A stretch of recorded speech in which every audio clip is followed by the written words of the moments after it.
Hello my dear friends, আজি আকৌ এটা নতুন ভিডিঅ' লৈ সকলোকে স্বাগতম জনাই আৰম্ভ কৰিবলৈ ওলাইছো তোমালোকৰ এইচএছ সেকেন্ড ইয়াৰৰ এছামিজ সাবজেক্টৰ 35 সেকশনৰ অৰ্থাৎ কবিতাৰ পৰা 25 মাৰ্কৰ ইম্পৰ্টেন্ট কোৱেশ্চন আনসাৰ যিখিনি ইম্পৰ্টেন্ট সেইখিনি বিষয়ে আলোচনা কৰিম। তোমালোকে ইতিমধ্যে গমেই পোৱা যে কবিতাৰ পৰা 25 মাৰ্কৰ কোৱেশ্চন আহিব আৰু তাৰে প্ৰথমত দিয়া থাকিব 5টা শৰ্ট কোৱেশ্চন, তাৰ পিছত দিয়া থাকিব 2 মাৰ্কৰ 5টা কোৱেশ্চন দিয়া থাকিব তাতে 10 মাৰ্কস, তাৰ পিছত ব্যাখ্যা দিয়া থাকিব 4 মাৰ্কৰ, তাৰ পিছত মূল ভাব এটা 6 মাৰ্কৰ। এইখিনি ইম্পৰ্টেন্ট আমি আজি আলোচনা কৰিম। তেনেহলে আহা ভিডিঅ'টো আৰম্ভ কৰো। প্ৰথম কবিতাটো তোমালোকৰ দিয়া আছিল বৰগীত আৰু বৰগীতৰ খালি বৰগীতৰ নহয় তোমালোকৰ কবিতা যিমান কেইটা আছে সকলোৰে এইবিলাক চাই থৈ দিবা। এইবিলাক পৰীক্ষাত প্ৰত্যেক বছৰ আহি থকা দেখা যায়, গতিকে এনে ধৰণৰ শব্দৰ অৰ্থবিলাক গোটেইখিনি জানি থৈ দিবা। ইয়াৰে ইম্পৰ্টেন্ট বুলি ক'লে তোমালোকৰ শংকৰদেৱ আৰু মাধৱদেৱৰ প্ৰথম সাক্ষাৎক কি বুলি অভিহিত কৰা হয়? এইটো নিশ্চয় তোমালোকে জানা, মণিকাঞ্চন সংযোগ বুলি কোৱা হয়। মণিকাঞ্চন সংযোগ বুলি তেখেতৰ সাক্ষাৎক কোৱা হয়। এইটো এটা ইম্পৰ্টেন্ট এই চেপ্টাৰৰ পৰা। নেক্সট চাবা, ইয়াৰে তোমালোকৰ এই কোৱেশ্চনটো চাবা যে বৰগীত কাক বোলে? বৰগীতৰ বিষয়বস্তু কেইটা ভাগত ভাগ হ'ব পাৰি? ভাগসমূহ উল্লেখ কৰা। বৰগীত কাক বোলে? শংকৰদেৱ আৰু মাধৱদেৱৰ দ্বাৰা ৰচিত আখ্যানমূলক আৰু ৰাগ ৰাগিনীযুক্ত গীতসমূহকে বৰগীত বোলে। বিভিন্ন ধৰণে লিখিব, খালি বৰগীত কাক বোলে এইটো লিখিলে হ'ল। তাৰ পিছতে বৰগীতৰ বিষয়বস্তুসমূহ তোমালোকে চাই ল'বা। মই জনামতে 6টা ভাগত ভাগ কৰা হৈছে। লীলা, বিৰহ, বিৰমাৰ্থ নে কিবা আছিল, চোৰ আৰু চাতুৰি, এনেকুৱা ধৰণৰ 6টা আছিল। তোমালোকে ভালদৰে মিলাই থৈ দিবা। এয়া পাইছো, তোমালোকে চাই লোৱা যে বৰগীতৰ বিষয়বস্তুক লীলা, বিৰহ, বিৰক্তি, পৰমাৰ্থ, চোৰ আৰু চাতুৰি এই 6টা ভাগত ভাগ কৰা হয়। তাৰপিছতে আৰু ইম্পৰ্টেন্ট আছে চোৱা, ইয়াতে তোমালোকৰ যে মণিকাঞ্চন সংযোগ বুলি কোৱা হয়। এইটো মই কৈছিলো আগতে যে শংকৰদেৱৰ সৈতে মাধৱদেৱৰ প্ৰথম সাক্ষাৎক কি বুলি কোৱা হয়? মণিকাঞ্চন সংযোগ বুলি কয়। তাৰপিছতে চোৱা, আদিকাণ্ড, ৰামায়ণ, দাসদেৱ কাব্য আদি আখ্যানমূলক গ্ৰন্থ অৰ্জুন ভঞ্জন, পিম্পৰা গছৰ ভূমিলেটুৱা। এই তিনিখন এতিয়া মনত থৈ দিবা যে অৰ্জুন ভঞ্জন, পিম্পৰা গছৰ ভূমিলেটুৱা।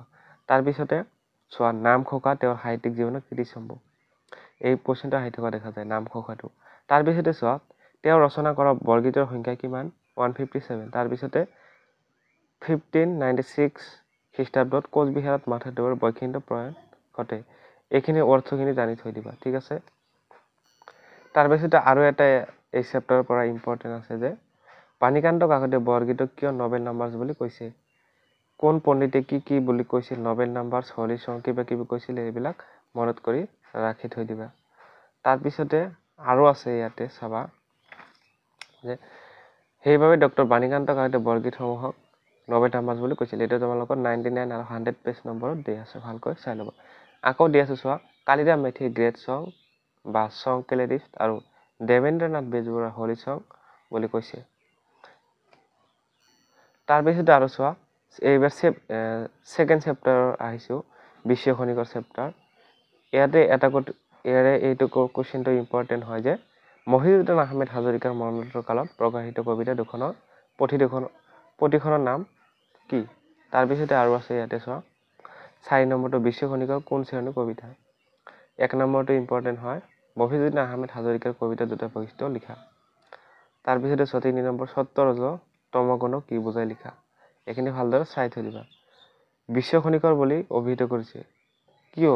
কাৰণ এইখিনি কুৱেশ্চনটো চাবা, কবিয়ে ঈশ্বৰক বিশ্ব খনিকৰ বুলি কিয় কৈছে? কাৰণ ধৰি লোৱা পৃথিৱীখন ঈশ্বৰৰে নিৰ্মাণ, হয় নে নহয়? পৃথিৱীৰ যিমানবিলাক বস্তু আছে সকলো ঈশ্বৰে নিৰ্মাণ কৰিছে, সেইবাবে ঈশ্বৰক বিশ্ব খনিকৰ বুলি কৈছে। বিশ্ব মানে পৃথিৱীৰ কথা কোৱা হৈছে আৰু খনিকৰ মানে নিৰ্মাণ যিয়ে নিৰ্মাণ কৰে।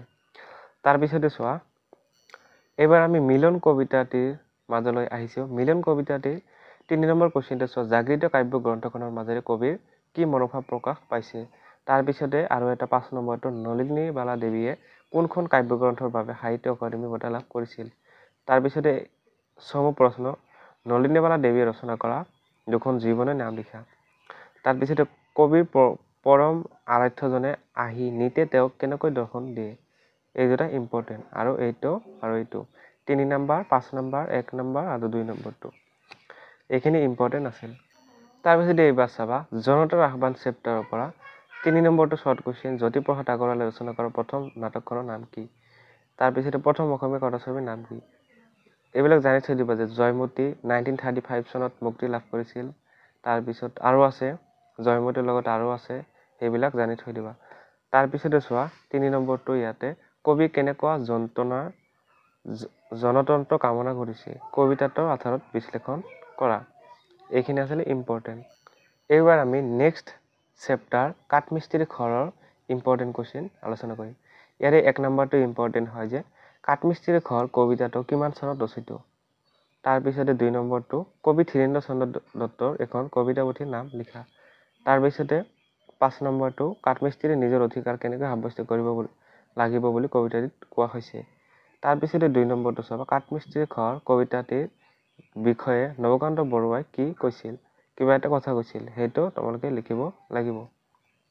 আৰু কি কৈছিল সেইটো মই দেখুৱাই দিছোঁ যে মোক যদি কোনোবাই 10টা শ্ৰেষ্ঠ অসমীয়া কবিতাৰ নাম সোধে, তাৰ মাজত এটা হ'ব কাঠমিস্ত্ৰীৰ ঘৰ। এইখিনি কোনে কৈছিল? নৱকান্ত বৰুৱাই কৈছিল এবাউট কাঠমিস্ত্ৰীৰ ঘৰ। এইবাৰ আমি আসনৰ কোৱালিৰ কুৱেশ্যন এনচাৰখিনি চাওঁ। ইয়াৰে 1 নম্বৰটো চাবা যে কবি কেশৱ মহন্তই কোনখন কাব্যগ্ৰন্থৰ বাবে সাহিত্য একাডেমী বঁটা লাভ কৰিছিল। 4 নম্বৰটো চাবা কেশৱ মহন্তই কোনখন আলোচনীত প্ৰথমতে কবি হিচাপে আত্মপ্ৰকাশ কৰিছিল।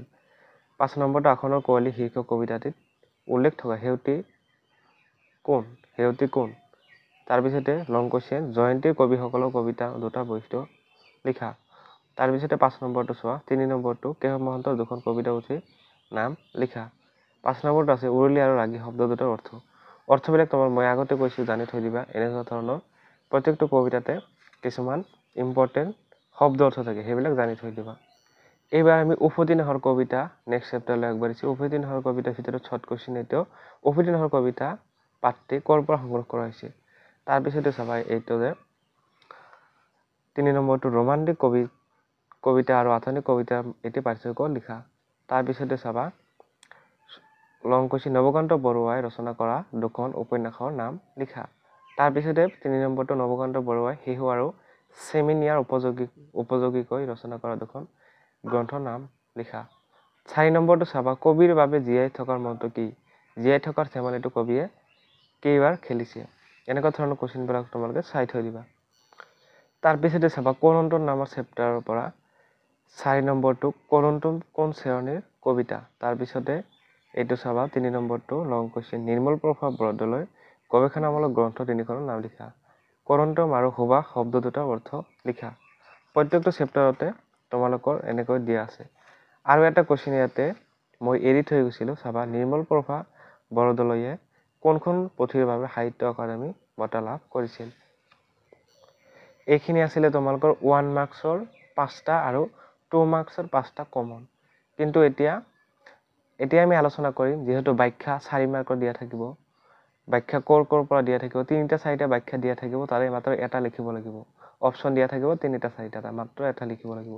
কিন্তু এই ব্যাখ্যা কোন চেপ্টাৰৰ পৰা অহাৰ সম্ভাৱনা খুবেই বেছি, সেইকেইটা চেপ্টাৰৰ নাম আমি উল্লেখ কৰিম। চ' প্ৰথমে চাবা তোমালোকে চাবা এতিয়া যে প্ৰথমে ব্যাখ্যা 3টা 4টা চেপ্টাৰৰ নাম দিয়া থাকিব, যেনে মিলন এটা চেপ্টাৰ, এনেকুৱা ধৰণৰ চেপ্টাৰৰ নাম দিয়া থাকিব। এই চেপ্টাৰ 3টা 4টা দিয়া থাকিব, কিন্তু তাৰ ভিতৰত তোমালোকে এটাহে ব্যাখ্যা লিখিব লাগিব, আৰু সেইটো হৈছে 4 মাৰ্কৰ ব্যাখ্যা। এতিয়া মই কোন 3টা বা কোন 4টা চেপ্টাৰৰ পৰা আহিব পাৰে তোমালোকে এটা কমন পাবাই, সেই চেপ্টাৰকেইটা দেখুৱাই দিম। ঠিক আছে, প্ৰথমে ইয়াতে চাবা মিলন চাবা, ইয়াৰ পৰা ব্যাখ্যা হোৱাৰ চান্স আছে। এই মিলন এটা হ'ল। তাৰপিছতে চাবা জনতাৰ আহ্বান, মিলন এটা গ'ল, জনতাৰ আহ্বান এটা গ'ল, আৰু এটা আছে সেইটো হ'ল কাঠমিস্ত্ৰীৰ ঘৰ। কাঠমিস্ত্ৰীৰ ঘৰটো চাই থৈ দিবা। এই 3টাৰ পৰা ব্যাখ্যা হোৱাৰ খুবেই চান্স বেছি। এতিয়া আমি আলোচনা কৰিম মূল ভাৱ কোনটো চেপ্টাৰৰ পৰা আহিব পাৰে। মূল ভাৱো একেই, 3টা 4টা চেপ্টাৰ নাম দিয়া থাকিব, তাতে তোমালোকে অপশ্যন দিয়া থাকিব, তাতে মাত্ৰ এটা লিখিব লাগিব, আৰু এটাত থাকিব 6 মাৰ্ক। তেনেহ'লে এতিয়া আমি আলোচনা কৰিম যে মূল ভাৱ কোনকেইটা চেপ্টাৰ আহিব পাৰে, 3টা 4টা যি চেপ্টাৰ আছে কোনকেইটা চেপ্টাৰ আহিব পাৰে। ইয়াৰে যি তোমালোকৰ মৌলভাৱ আহিব তাৰ ভিতৰত এটা ইম্পৰ্টেণ্ট হ'ল বৰগীত। এটা ভেৰি ভেৰি ইম্পৰ্টেণ্ট হয়, তোমালোকে চাই থৈ দিবা ভালকৈ। ইয়াৰ পৰা হয়তো বাক্য আহিব, নয়তো মূলভাৱ আহিব, মুঠতে আহিব বৰগীতৰ পৰা। গতিকে এইটো ভালকৈ 100% কমন বুলি তোমালোকে ধৰিব পাৰা। তাৰপিছতে মই ক'লো কি যে মূলভাৱৰ ভিতৰত এটা হ'ল বৰগীত, আৰু ছেকেণ্ড আৰু আছে দেখাই আছো। ছেকেণ্ডটো হৈছে মিলন। মূলভাৱৰ এটা গ'ল বৰগীত, 2 নম্বৰত আহিল মিলন, আৰু 3 নম্বৰত চাবা, 3 নম্বৰত আহিছে উভতি নহৰ কবিতা। এই উভতি নহৰ কবিতা, এই তিনিটাৰ পৰা মূলভাৱ অহাৰ চান্স বেছি। তাৰপিছতে আৰু এটা কথা লক্ষ্য কৰিবা তোমালোকৰ যে কৰুণটোম নামৰ যিটো তোমালোকৰ পদ্য আছে 35 ছেকশ্যনৰ, ইয়াৰ পৰা কিন্তু তোমালোকৰ ব্যাখ্যাৰ লগতে মূলভাৱ অহাৰ চান্স খুবেই বেছি। যেনেদৰে বৰগীতটো খুব চান্স আছে অহাৰ, ঠিক একেদৰে কৰুণটোম অহাৰ চান্সো বেছি। কাৰণ তোমালোকে চাবা 2024 বৰ্ষৰ যিটো তোমালোকৰ এক্সাম হৈছিল, সেই এক্সামৰ কুৱেশ্যন পেপাৰ চাবা তোমালোকে যে কৰুণটোমৰ পৰা ব্যাখ্যাও অহা নাছিলে, আকৌ মূলভাৱ লিখিবলৈ অহা নাছিলে। কিন্তু এইবাৰ 2025 বৰ্ষত খুবেই চান্স আছে। গতিকে কৰুণটোমৰ পৰা, গতিকে এইটো ভালদৰে পঢ়িবা। খালি ব্যাখ্যা আৰু মূলভাৱেই নহয়, কুৱেশ্যন এনচাৰখিনিও ভালদৰে পঢ়িবা, ব্যাখ্যাও পঢ়িবা, মূলভাৱো পঢ়িবা। এইখিনি আছিল ভিডিঅ'টো ভাল লাগিলে শ্বেয়াৰ কৰিবা ফ্ৰেণ্ডৰ লগত, লাইক কৰিবা আৰু চেনেলটি ছাবস্ক্ৰাইব কৰি দিবা।